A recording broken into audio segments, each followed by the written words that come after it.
January 23rd. A vertical life. Once thought to be vicious killers, the enormous sperm whale could demolish a boat with a flick of its tail. Normally docile, it is a staunch adversary when preyed upon. Since 1988, the sperm whale has been studied instead of hunted and found to have remarkably gentle ways. One of the most fascinating comments I heard during a recent documentary was that the sperm whale leads a very vertical life. Known to dive as deep as 3,200 feet in search of squid and fish, a ton a day, they plummet into the dark depths, rising straight to the surface again to breathe. They even appear to nap in a vertical position near the surface. Except for brief times breathing, resting, and playing, life is occupied with deep diving for food. As I watched the footage of the whales in this process of disappearing into the depths of darkness, I considered the difficult times in my life recently, and it occurred to me that in those depths I found the choicest foods. It was there where I have drawn so much on the Lord's strength and where my character was refined. It had been dark and solitary.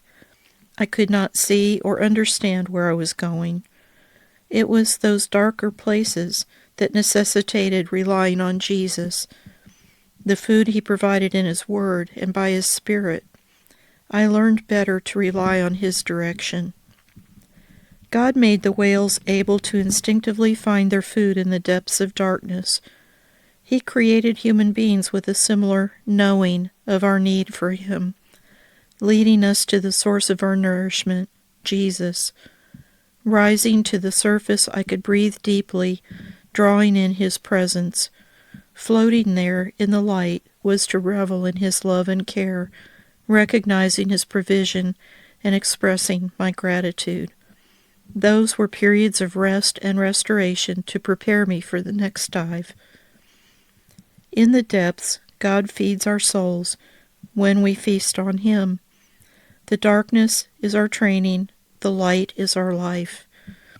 Whether in the light above or the darkness below, God is never absent, and the journey between the two is a vertical life. Acts 17:24 through 28a. The God who made the world and everything in it is the Lord of heaven and earth, and does not live in temples built by hand. And he is not served by human hands as if he needed anything, because he himself gives all men life and breath and everything else.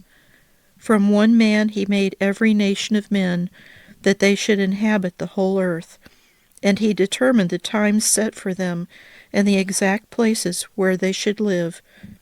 God did this so that men would seek him and perhaps reach out for him and find him, though he is not far from each one of us.